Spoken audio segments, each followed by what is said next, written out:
ചരിത്രപ്രസിദ്ധമായ ആറന്മുള വള്ളസദ്യയ്ക്ക് തുടക്കം. ആറന്മുള ശ്രീ പാർത്ഥസാരഥി ക്ഷേത്രത്തിലെ ചടങ്ങിൽ 10 വള്ളിയോടങ്ങളാണ് പങ്കെടുത്തത്. പത്തനംതിട്ടയിൽ നിന്നും ഹാൻസ് ജോൺ തയ്യാറാക്കിയ റിപ്പോർട്ട് കാണാം.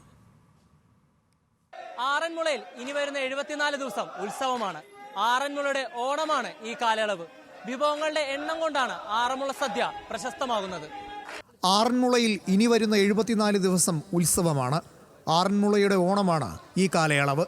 വിഭവങ്ങളുടെ എണ്ണം കൊണ്ടാണ് ആറന്മുള വള്ളസദ്യ പ്രശസ്തമാകുന്നത്.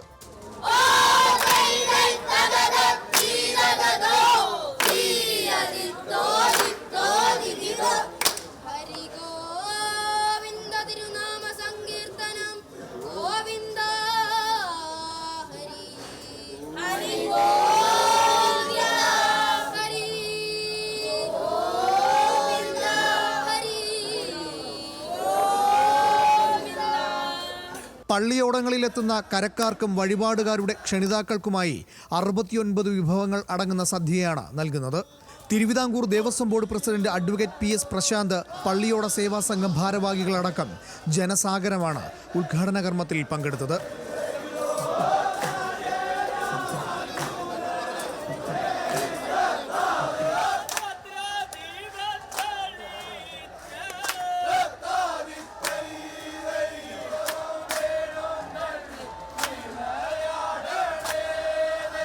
ദിവസേന ആയിരക്കണക്കിന് ഭക്തജനങ്ങളാണ് ഇവിടേക്ക് ഈ സദ്യ കഴിക്കുവാൻ വേണ്ടി എത്തുന്നത്.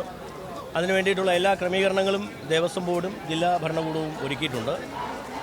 വളരെ സംതൃപ്തമായ ഒരു വിശ്വാസികൾക്ക് ഇവിടെ എത്തുവാനും സംതൃപ്തമായി സദ്യ കഴിച്ചു മടങ്ങുവാനും സാധിക്കുമെന്ന് തന്നെയാണ് ഞങ്ങൾ വിശ്വസിക്കുന്നത്. ഇഷ്ടകാര്യസിദ്ധിക്ക് വേണ്ടിയാണ് വള്ളസദ്യ വഴിപാടായി നേരുന്നത്.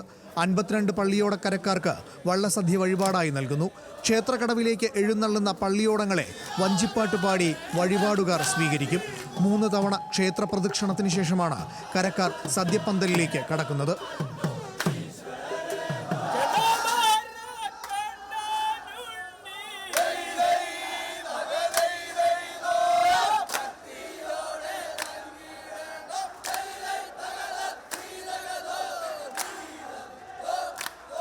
നാൽപ്പത്തിനാല് വിഭവങ്ങളും പാടിച്ചോദിക്കുന്ന 25 വിഭവങ്ങളും ചേർന്ന സമൃദ്ധമായ സദ്യയാണ് ഒരുക്കുന്നത്. 10 ഊട്ടുപുരകളിലായി 15 കോൺട്രാക്ടർമാരുടെ നേതൃത്വത്തിൽ 150ഓളം പാചക തൊഴിലാളികളുണ്ടാകും. ഇത്തവണ ഇതുവരെ 350 വള്ളസദ്യകളാണ് ബുക്ക് ചെയ്തിരിക്കുന്നത്.